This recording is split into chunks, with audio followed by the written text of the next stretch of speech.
Oh yeah, for shiz for shiz. You're listening to The Gist. What's up, homies?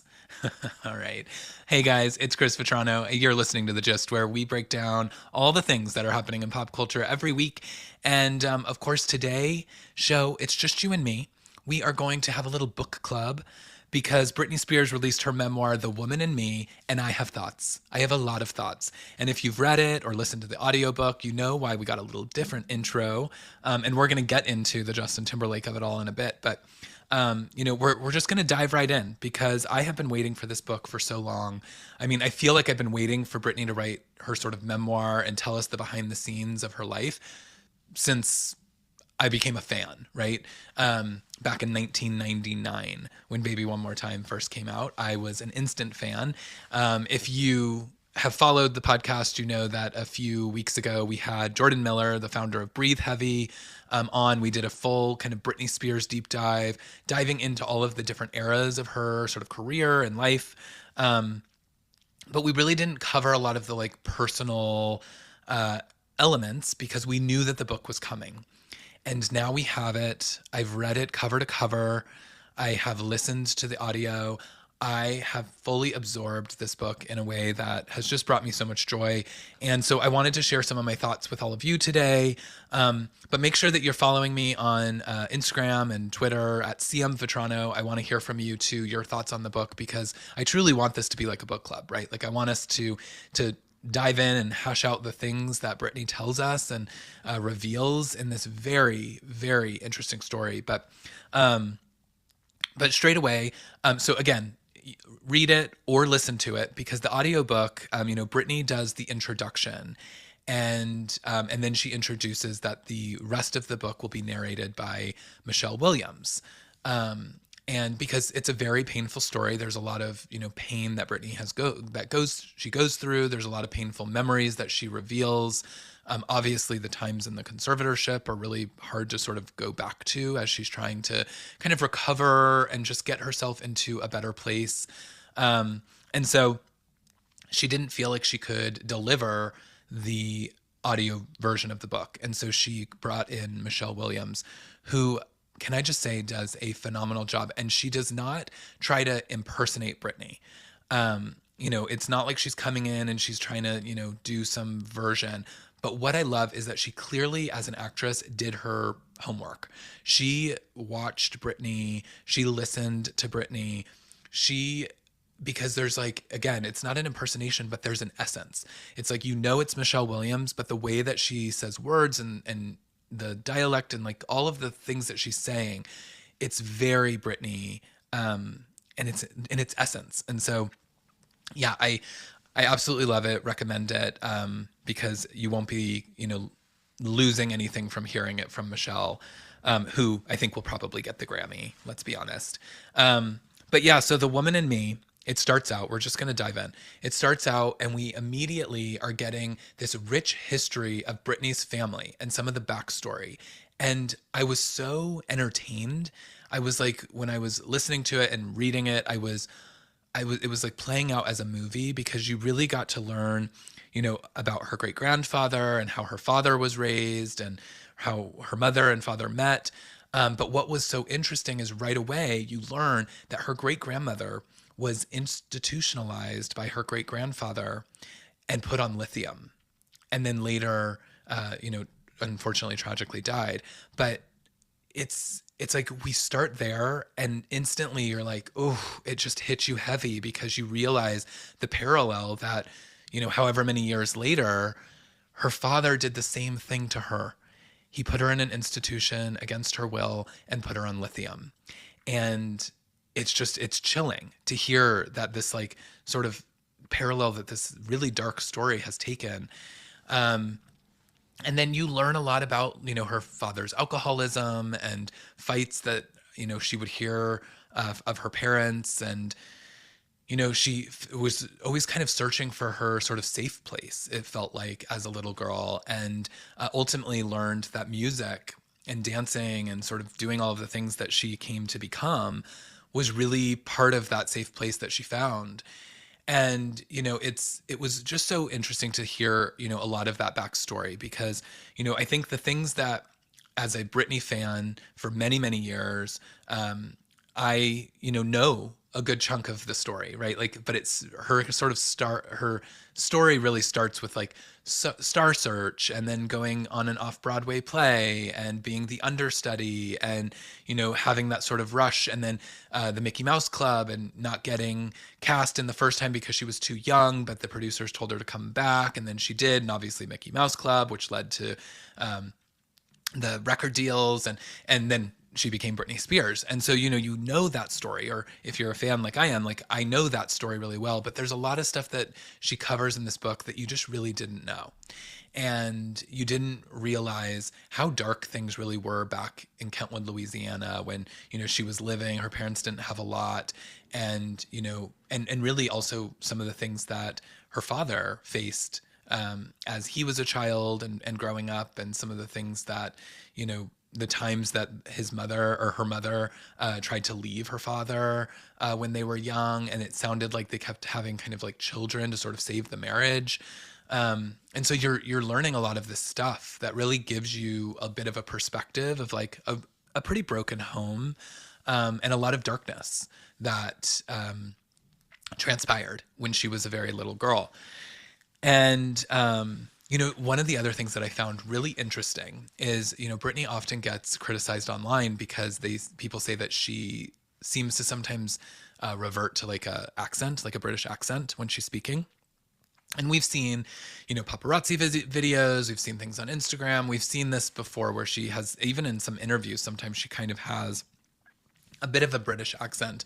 And she talks about how one of her grandmothers or great grandmothers was actually had a British accent, and she felt like she was so classy, and she enjoyed sort of mimicking her as a child, and it made her feel safe and loved, and there was something that she really felt safety in that. And so it's interesting to see, all these years later, especially as she's experienced all this trauma, that there are times where she actually speaks in that accent now, and it like almost explains all of it, and that's what I loved about this book, is that, there's some major sort of things, revelations that have come out, and you guys have all seen those in the news at this point. But even more so than that, you really start to get a sense in these little like nuggets of information that she shares, where you're getting a sense of what, kind of made Britney and makes Britney tick in sort of this like eccentric artistic way that that sometimes unfortunately she's criticized for, but it's truly just her being her, and there are things that she does that have true meaning for her. And so that was nice to kind of like see those things, and then you do get the story of her going to the off Broadway and the Mickey Mouse Club, and meeting Justin Timberlake on the Mickey Mouse Club, and how they had to play, spin the bottle, and she was kissing, and there was some sort of behind the scenes stuff on the Mickey Mouse Club times, but she always seemed very sort of respectful of the way that she talked about other people. It was never in there never seemed to be intentionally anything that she was saying that sort of was to damage somebody's character. And I really appreciated that as well throughout the book, not just in the Mickey Mouse Club days, but throughout the book. But we learned that, she was understudy in this off-Broadway play called Ruthless. She was understudy with another understudy for the lead role, who was Natalie Portman, and the lead role was actually played by Laura Bell Bundy. So it's like very interesting to kind of get all of those little details as well, which some of them have been out there before, so not necessarily new, but it was just a nice reminder to sort of see some of that. And then, I think the other sort of like thing that she has mentioned this in interviews, like back when she was first getting started, but after the Mickey Mouse Club, she really wanted to go back home and live more of like a normal girl life.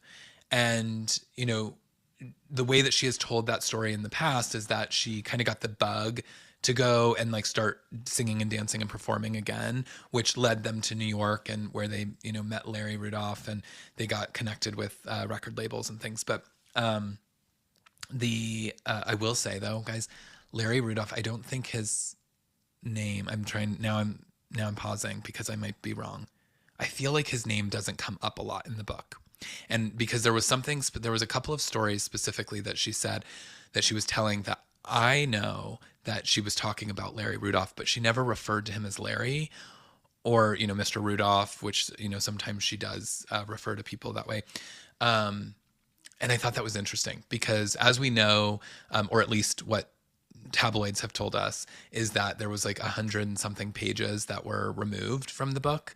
And, in order to print stuff like this for legal reasons, they have to sort of get approval by various people. And so I'm curious how he sort of participated in that, because he does not have a very strong presence in the book, though he is mentioned as manager, or the manager that took her around town and things like that, but it's never by name. And I am curious if that is intentional, because he somehow you know, was able to sort of get that taken out. But I digress. So, but what we really kind of learned is, I think, it sounds again like there was a bit of a broken home situation happening, and things weren't going great. And it was like, I think she wanted to escape again. And that's really what led her to New York and starting to do some of these additional things in music and entertainment. And so, as she mentioned, she goes, and she meets the head of Jive Records, and she has like an immediate connection with him. She ends up going to a couple of other labels, but ultimately really liked Jive, and they signed her sort of on the spot.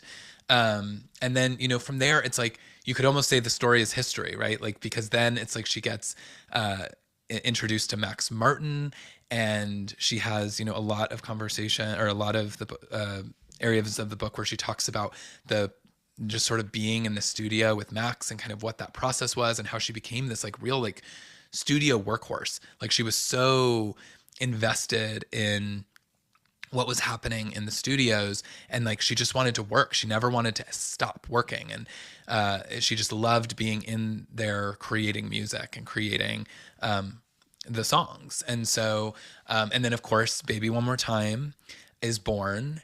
She tells the story of how she created the music video treatment, that, the label wanted her to do some sort of like Power Rangers-y, spacey thing. And she was like, that doesn't feel authentic to me and my friends. Like, I want, to be in school and in a Catholic schoolgirl outfit. And I want it to be a little sexy. And we like are waiting for school to end. And then we like bust out, and we're, having fun and dancing in the hallways and stuff.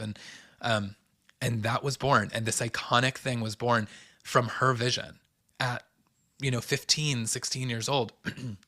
She was already this like, visionary in that kind of way. And that's something that I think gets lost a lot when people talk about Britney, because, she lip syncs, right? I'm not going to go to bat for that anymore. I used to get a little defensive back in the day when I was, watching her performances, and, my mom or my friends would be like, I mean, but she's lip syncing, right? And I would be like, how dare you? No, absolutely not. But she does, and she certainly does now. So we'll say that. I think in the beginning she didn't, but that sort of took shape as her career kind of continued, and her dancing became more the focal point. But I think that because of that, people sometimes like discredit her as a true artistic sort of icon, that she is somebody that has vision, that can go in and create music the same way that a lot of the greats have done. And that's why she's Britney Spears, right? And so I think that's the other thing that the book was able to do. So, we end up getting into, I will be honest, there was parts of the book where I felt like her sort of rise to fame and her success, it like went too fast. Like, I was like, oh my God, I want more details. I want to know about all of the TRL moments. I want to know about, more behind the scenes with, your romantic life with Justin. I want to know, all the things that aren't in this book, but also I realized like she's got a lot of story to tell. So she's got to kind of like go through it and be like, my life was on MTV and TRL, and you guys saw a lot of it. So if you really want to see that stuff, go watch it. Cause I guess we don't have to like necessarily break down every single thing and every detail that I personally need, but we didn't get that. And, but we did of course get to, her talking about her relationship with Justin Timberlake and how it came to be. She did reveal that she was, not a virgin going into that relationship, which was at the time was always like the big thing when Justin and Britney had both come out and people were speculating that they were together. And then when they sort of started admitting that they were together, everyone focused on their sex lives. I mean, they were teenagers and people were like asking about their sex lives, which is really, really crazy. I mean, I remember back in those days not thinking it was that crazy because it felt normal that, yeah, they're huge stars. I want to know this information, right? But it is crazy reading it back of like how young they were and how focused people were on Britney's body and her body parts in particular. And it's like today, in today's culture and world, like that would not fly. Like that would be so taboo. And cancel culture would not allow for these things to exist. The interviews that Britney had to sit through where people talked about her breasts to her and she had to answer questions about them as a 16-year-old girl. I mean, those newscasters, those interviews would cancel people today. It's insane what she had to go through in that. She talks about how, she did the Oops, I Did It Again performance on the VMAs that was so controversial because she wore the nude illusion, sparkly thing that she had like ripped off and shown that and did one of what I think is still one of the most iconic performances of all time. But she then MTV did this whole segment where she had to sit and watch people on the street talk about how like offended they are by her. And it was just like wild. It was like, oh my God, like why did we allow this to happen to this person? I mean, she is so young and impressionable still. And yes, she's this huge icon and this huge star, but that doesn't mean that she's still not like, doesn't have feelings. And it was insane. And she shares a lot of this of like, and she really talks a lot, I mean, throughout the book about, the difference between her and then some of her male counterparts. And, she was like, in one case, later in our lives, Justin's talking about having sex with me and like, quote, potentially like taking my virginity in a way that is like being celebrated. But me talking about that I, didn't wait till marriage was like essentially slut shaming. And it is interesting from her perspective because you hear a lot about that. And I think, really hearing it from Britney herself and going through that and what that really sort of did to her emotionally, it was interesting to listen to. And so, but yes, we do get to the now iconic, because the way that Michelle Williams delivers it, moment where, Britney sort of maybe throws a little shade at Justin for maybe mimicking Black culture a little bit too much, and where he's wearing some big I mean, I don't remember if she talks about his cornrows, but obviously we all know when he had those. And she's talking about how NSYNC really like kind of aligned themselves with hip hop and wanted to be more seen as that kind of artist, even though they were still a boy band. And so she does this kind of like now iconic moment where she talks about, Justin Timberlake running into Genuine, and he sort of turned on this like black scent. It's a hilarious moment in the book because it's shady in all the right ways. But we get a lot from the Justin relationship. Obviously, it's been all over the news now. She reveals that during their relationship, she got pregnant, and Justin was not ready to be a father, and so she had an abortion. Also, the way in which she describes the abortion is really just, I mean, she didn't tell anyone. Her and Justin, and I think she said Felicia, her assistant, but it may have been a security guard. I can't remember exactly who it was, but it was like only a handful of people knew. And because of that, they didn't go to the hospital for it. They did it at home. And, she talks about lying there on the bathroom floor, and Justin like got out his guitar and started playing music. And she was just in so much pain as she's like essentially having this abortion on the floor. And it's horrifying to read. And then we also learn, in their relationship that she admits that she had an affair with Wade Robson, which was long speculated. The choreographer who was friends with Justin as well. He did a lot of the NSYNC choreography, did a lot of Britney's choreography. But Britney says, I knew in our relationship, I loved Justin so much, but I knew that he was cheating on me. And I knew there was like one in particular that she does not name because she says she wants to protect her privacy. But she says, there is someone in the public eye that she knows that he was having an affair with. And then, and she said, and I think that that happened often. So she kind of alludes that there's like several people that she thinks he was probably, having an affair multiple times. And so she kind of like got to the point where she thought like, if that's what we're doing, that's what we're doing. And that's why, she had a night with Wade Robson, which he found out about that while she was hosting SNL. He called Wade while she was doing SNL and found out for sure. Wade confirmed that they had been together. And so, things were just like happening behind the scenes. There was a lot going on with that. And then Justin broke up with her while she was on the set of her Overprotected music video, the Dark Child remix version of the video, which is also an iconic video. And, she talks about how he sent her a text message that just, simply said it's over. And that's how he ended the relationship. And she was devastated. And, she does really, really talk about how Justin is definitely the first love of her life, if not the love of her life. Like she alludes to this deep, deep love that she has or had for him. I mean, she mentions that he wrote her a letter towards the end of their relationship, and she still has it framed under her bed.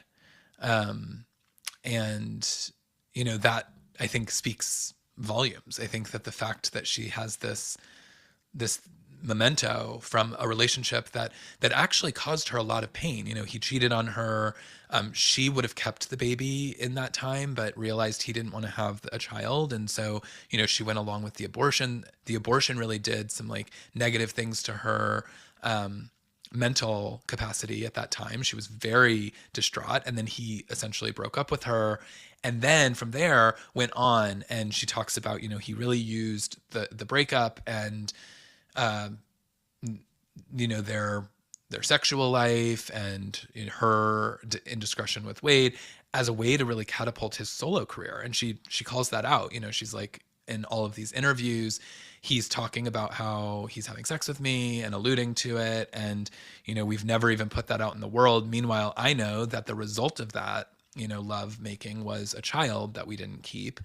And she talks about, the Crimea River video, and that there's an actress that was hired that looks just like her, that's cheating on her. And, she was like, he really put me on blast in this way that then the media came after me and made me out. I went from being, the America's Next girl next door to this like salacious whore. And it really did a number on her. And, she talks about that. She talks about, sort of days where she just sort of holed up and at home and she didn't want to work. And she just kept being pushed by her team to go work more. She was like, I don't want to do these tours. I don't want to do these things. And, they just kept pushing her because that's what they do. And they just churn and burn. And so we got a lot of that. We really start to see a lot of the darkness there. She talks about her meeting Madonna and how Madonna had kind of come over to her house, and she had kind of decided that she wanted to have Madonna on her next record, which, she talks about how the label didn't really like the single, but she really, wanted it to be the single. Me Against the Music. And so she brought it back to the label and said, what if we have Madonna? And she, and again, she talks really respectfully about these artists. There are things that she said, like, she mentioned Madonna, like, was on her own schedule while they were filming the video. She's like, oh yeah, she was hours late. She wasn't ready at the call time. She's like, I, as an artist, was never like that. I was like, if someone told me to be somewhere, like, I was there. And she's like, it was the first time I was really seeing like a star that was like, no, I'm the star. Like you're on my schedule, not the other way around. And so she, talks about Madonna. She also talks about Mariah Carey several times in the book, and clearly has an affinity for her. And there's a lot that she mentions about, like, Mariah taught her good lighting and how to take photos. Um, but yeah, there's a lot that kind of goes on.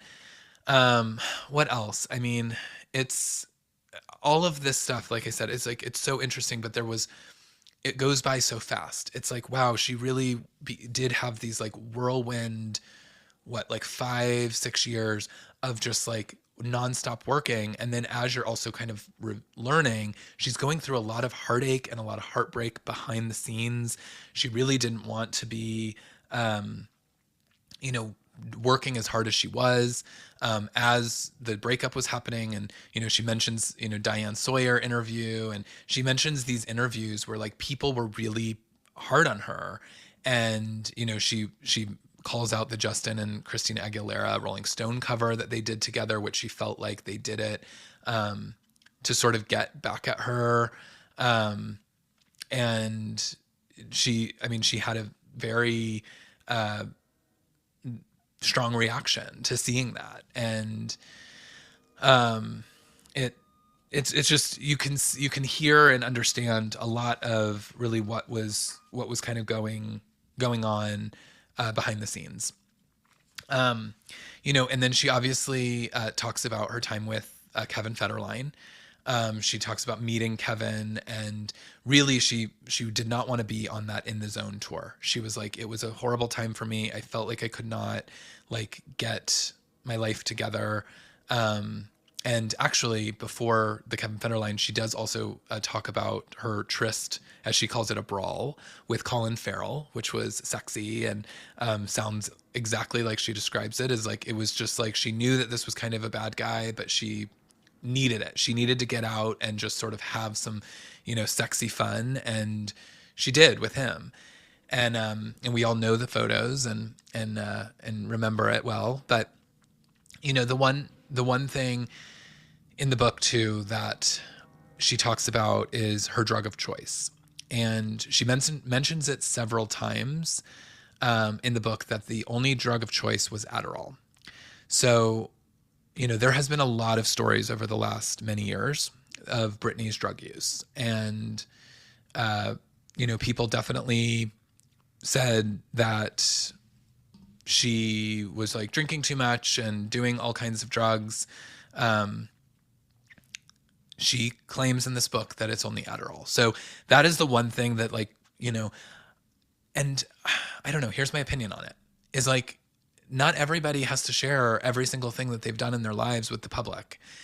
But if you're writing like a tell-all memoir, you should probably, go there. But again, I don't know. It's like, let Britney be Britney. I'm torn on this because she talks about, I think she's like, says that she tried marijuana once and she didn't like the way that it like impacted her. It made her feel like sort of slow, I think she said.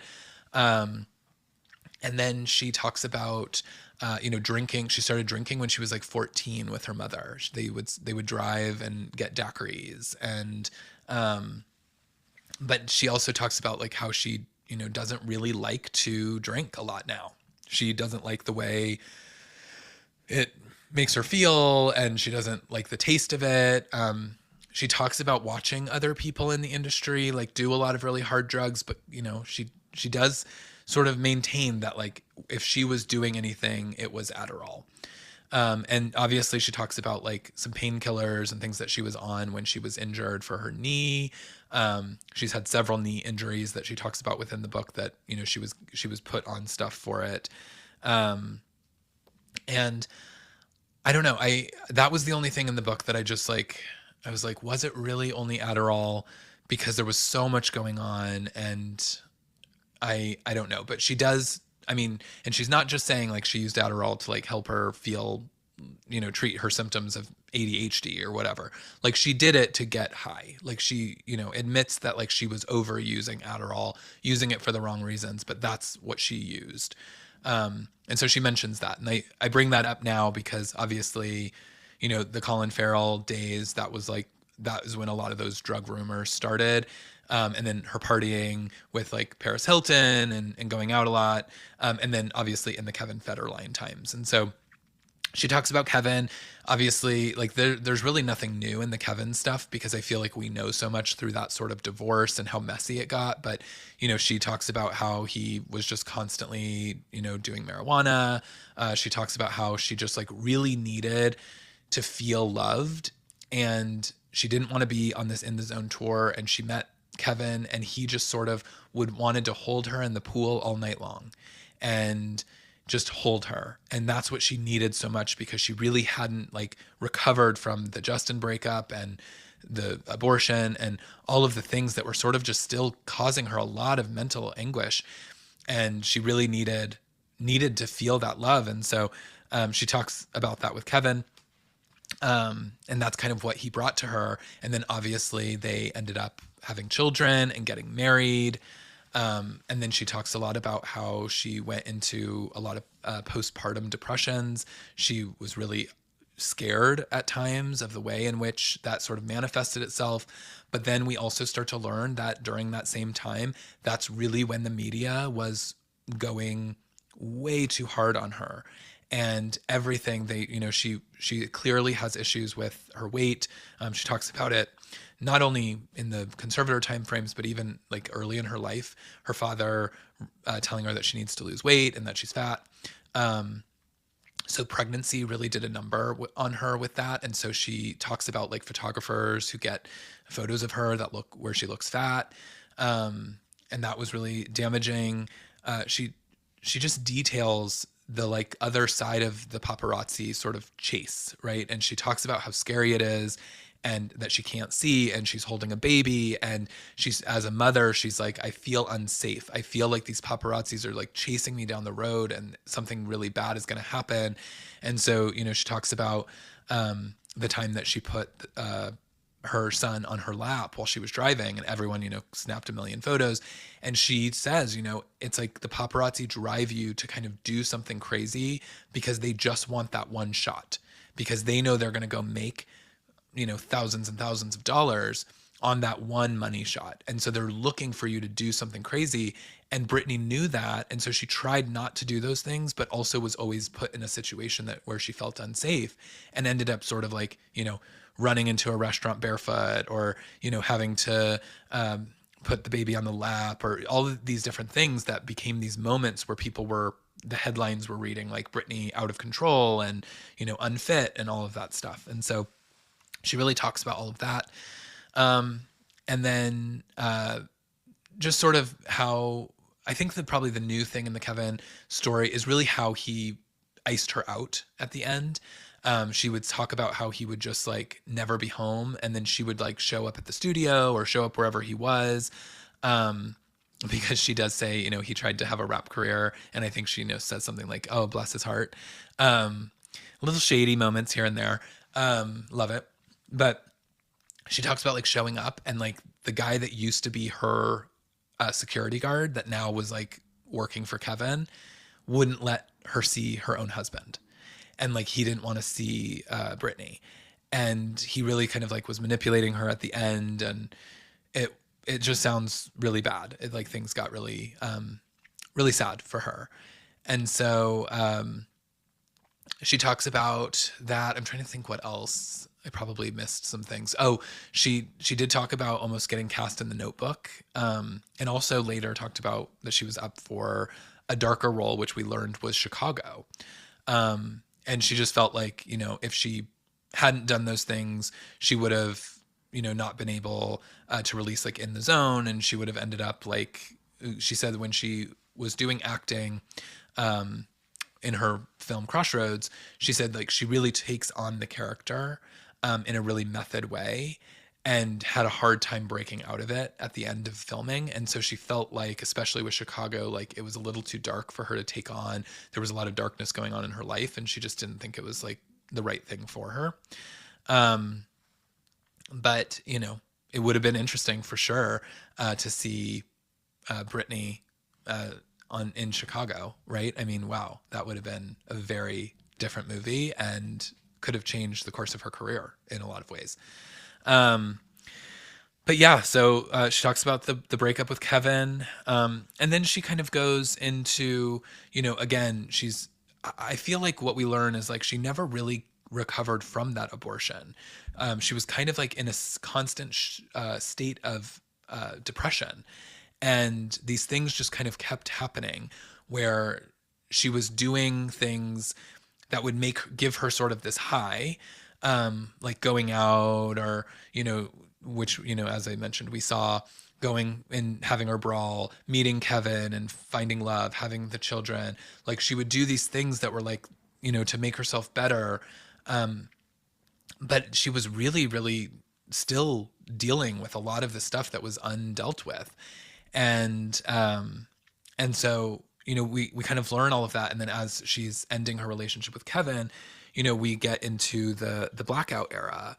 And she talks about how that's where she really turned to music again to sort of save her in these moments. And it's so interesting because she talks about, like, again, it was reminiscent of the Max Martin days where she said, I just wanted to be in the studio all the time. Like I just wanted studio time all the time to go in and create these songs. And I was like so inspired by it. And she calls it her best album that she's ever put out. Like she's so proud of this blackout era, or album, I should say.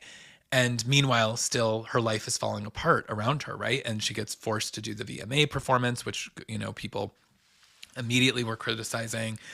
She, said that she met, or she saw Justin Timberlake for the first time in a very long time backstage right before the performance, and it really put her in a bad place. She told people, I don't want to go out and perform. I'm not ready. But they forced her and made her, said that it needed to be her comeback. And then, things just kind of spiraled from there. She said that she really started to like feel like her dad was planning something.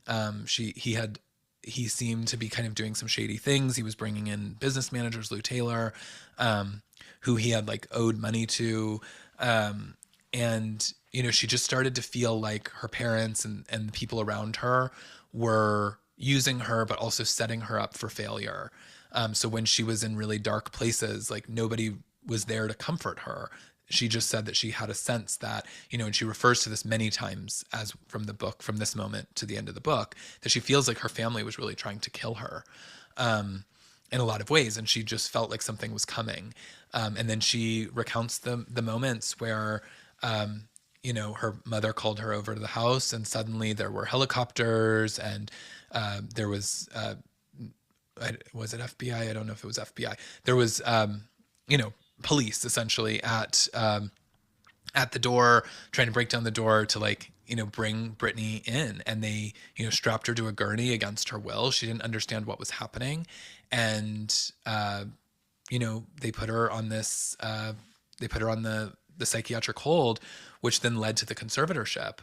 And all the while, Brittany says, like, she really didn't understand why, because all she was really facing was, postpartum. She was facing the divorce from Kevin that was getting really painful and getting really ugly. She obviously still had a lot of the pain from the Justin relationship and some of the trauma that she had gone through. And no one was there to comfort her or help her with those things. She just kind of got left and cast aside. And then she goes on to talk about, she ends up in a matter, like what felt like a matter of weeks, in this conservatorship that then lasted 13 years of her life. And in this conservatorship, she talks about, what she understood was that she was being put on this because she was being told that she was unfit and unwell enough to live her own life and make decisions. But she said, but meanwhile, I was shooting How I Met Your Mother and talking about in rehearsals for touring and going back to work in the studios and doing all of these things. And she's like, if I'm so unwell, why am I able to do all of these things? And those are questions that she should have asked more and should have found her way to ask those things more publicly. But she didn't have a voice, right? Like because she wasn't in control, she couldn't go on talk shows. She couldn't talk to her. She was told she couldn't appoint her own lawyer, which she later found out was a lie, and actually illegal, by the way. Nobody has faced any charges for that. But she goes on to talk about all the work that she went and did. She won, in let me see, I have it here. Um, she says, in 2008, I won more than 20 awards, including Cosmopolitan Ultimate Woman of the Year award. At the VMAs, just 1 year after I'd been mocked for my Give Me More performance, I won 3 Moon Men. My video, Piece of Me, won every category it was nominated in, including Video of the Year. I thanked God, my sons, and my fans for standing by me. So she talks about how she's going on and winning all these awards. She's having like so much success. And meanwhile, can't make a decision for herself. Her father was making her eat chicken and canned vegetables for every meal. She would beg her security to give her ice cream or hamburgers or french fries, and they would say no, that they weren't allowed to.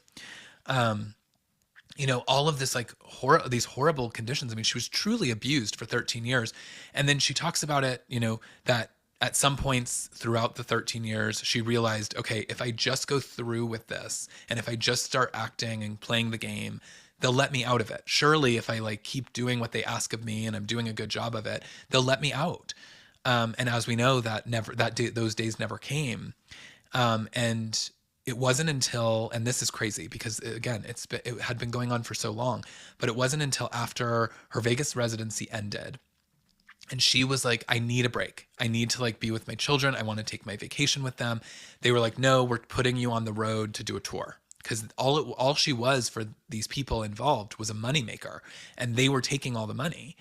And she was like, I don't want to go on a tour. I'm tired. I've been doing this Vegas residency for years. You guys aren't letting me change the show. I can't even put a different song in. Like I have no creative freedom in my career anymore. And so she was really upset.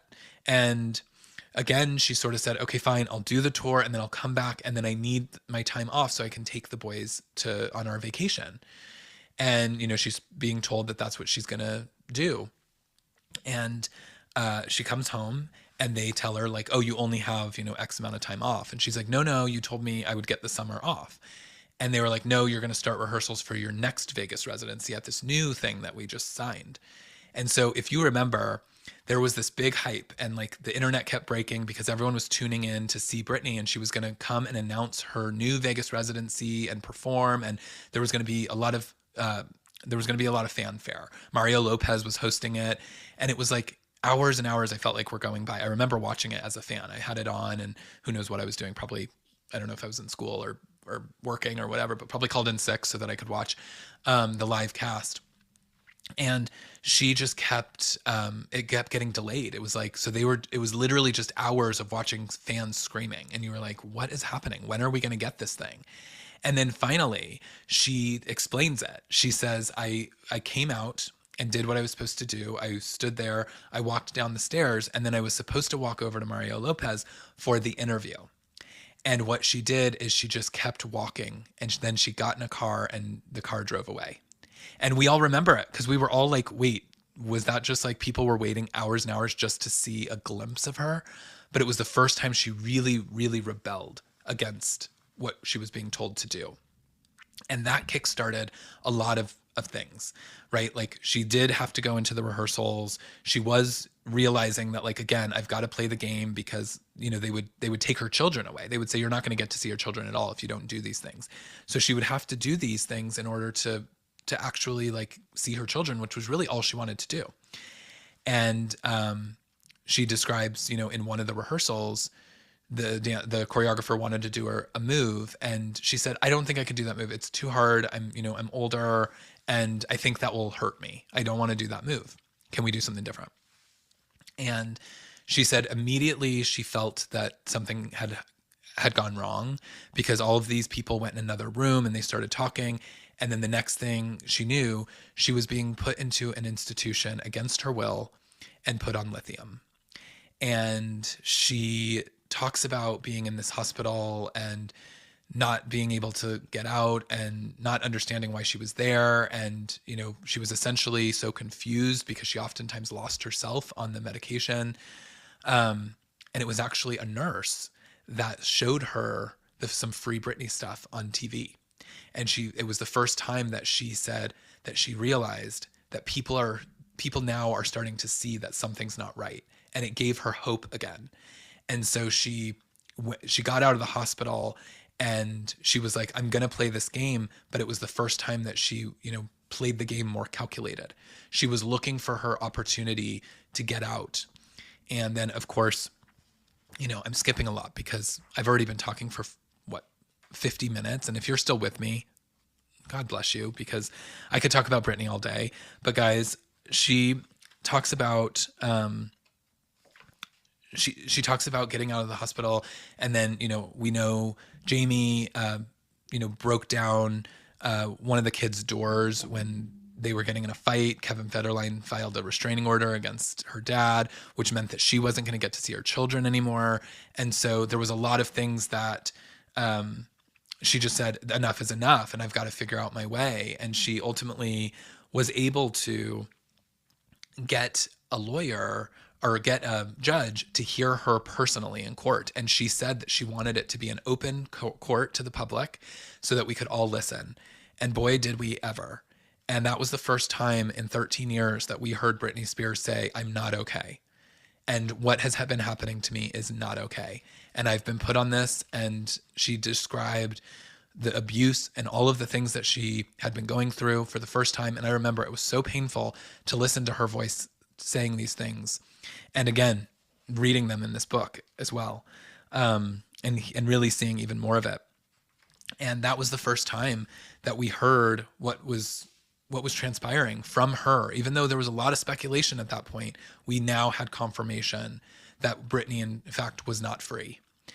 And so, that kickstarted the Free Britney movement. Matthew Rosengart stepped in. Her father was taken out of her conservatorship, and we eventually got her out of the conservatorship. And I say we because she really, oftentimes says it's because of the fans, because the fans were able to do that and really put this out there. It gave her hope because she really felt hopeless. She didn't think anyone knew. And she thought she was just, again, her family was just going to wait until she was gone. And so it was a lot. And, she does talk about her marriage to Sam. The divorce happened after the book went to press. And so we only see Sam in a positive light in this book. But, she talks about the healing and that she's not ready to take on music again right now. And that she really just wants to focus on being herself. And, one of the final kind of paragraphs of the book, I wanted to end our podcast with it because I think that it's something that we should remember because, a lot of us are still casting a lot of judgment on Britney when we see her post online and the things that she's doing. And if you read this book again, which I urge everyone to do, you really do get a better sense as to like what this person is dealing with and what she has been dealing with for so long and why she's, sort of reverted back to childlike tendencies in some ways and the accents and the things that people just really want to sort of criticize about her.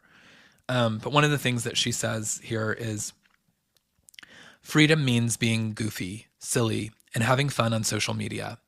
Freedom means taking a break from Instagram without people calling 911.